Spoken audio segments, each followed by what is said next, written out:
이제는 공성을 놓을 수 있어야 한다는 것에 대하여 이제는 공성마저도 방하착하여 놓아야 한다. 존재의 이치를 파악한다는 것은 복잡하며 알기 어렵다. 나아가 시스템적 프로그램의 원리를 안다는 것은 더욱 어렵다. 끝없는 분별과 사유 속에서 괴로움을 깊이 들여다보면 세상은 모든 것이 공하여 오온의 덧없음도 알고 만물은 끝없는 변화와 모였다 흩어지는 습성을 지녔기에 달리 의지처를 잃어 공함만 드러난다. 그러나 이제는 공성마저도 방하착하여 놓아야 한다. 사라졌던 마음과 오온의 온기를 불어넣어 부활시켜야 한다. 공성은 그저 자기 마음속에 깊이 깔려 있으면 되고 필요와 상황에 따라 적절히 꺼냈으면 된다. 도인은 남들이 경험하지 못한 바를 자신만이 체득한 것에 만족하여 깨친 바를 놓지 못하고 모든 상황과 이치에 자신이 깨친 바를 대입시킨다. 이렇게 되면 바늘 하나 들어갈 틈도 없이 깨침이라고 하는 자신만의 의식이 굳어져서 자신이 깨친 세계에 그대로 갇혀버린다. 진정한 깨침이란 자신이 체득한 바를 놓을 줄 아는 능력이다. 그것이 무아이든 해탈이든지 일체이든지 무엇이든지 간에 그 상태에서 벗어나 외부의 다른 무엇이 되어 의심하여 자신을 관하고 점검할 수 있어야 한다.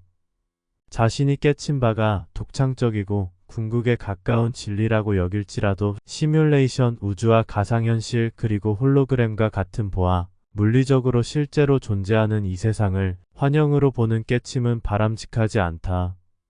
번뇌망상의 근본 원인으로 볼 수 있는 오온은 끌려다니지 않을 정도로만 줄이면 되는 것이고 결국엔 인간은 오온을 통하여 깨칠 수밖에는 없다. 나무나 바위와 같아지는 오온의 소멸은 바른 깨침이 아니다. 즉 자신만이 깨친 특수한 상태에만 머무르면 안 된다는 것이다. 그 상태로만 세상을 관하면 다른 경우를 왜곡시키거나 진리를 들여다보지 못하게 하는 방어막에 가까워진다. 예를 들어 과거와 미래가 온전히 사라져 온전히 지켜보는 지금의 상태에 있다고 치자. 그 상태를 자신이 깨친 최고의 경지라고 할 것이다. 그러나 그는 그 속에서 아무것도 얻을 것이 없다. 있다면 그 상태를 유지하기 위한 마음 추스림 밖에는 없다. 깨침은 그런 상태를 유지하는 것이 아니다. 물론 그런 상태를 반드시 경험해봐야 하는 것은 당연하지만 그 상태에만 머물면서 지켜보면 안 된다. 이런 깨침은 죽은 깨침이다. 그것이 사인선이든 사마타이든지 무심한 바위와 같아져 무가 되는 깨침은 바르지 않다. 인간이 이 세상에 존재하는 한은 절대로 무가 될 수 없다. 무가 된 듯 보이는 것인데 온전한 무는 비존재뿐이다. 비존재가 되려면 진리에 대한 탐구가 없으면 안 된다. 저들은 인간이 체험하는 무의 상태와 비존재를 구분 못한다. 마치 지금 무의 상태에 이르면 온전한 무가 된 걸로 착각하는데 무가 되고자 하는 그들의 열정은 충분히 알겠지만 자신이 존재하면서 무의 상태가 되는 것은 과정이며 환영이고 오류다. 즉 온전한 본래의 무는 자신이 경험한 무가 아니며 비존재가 되어 존재에서 온전히 벗어나는 것이다. 이것은 자신이 만들어지기 전의 본래의 무이다.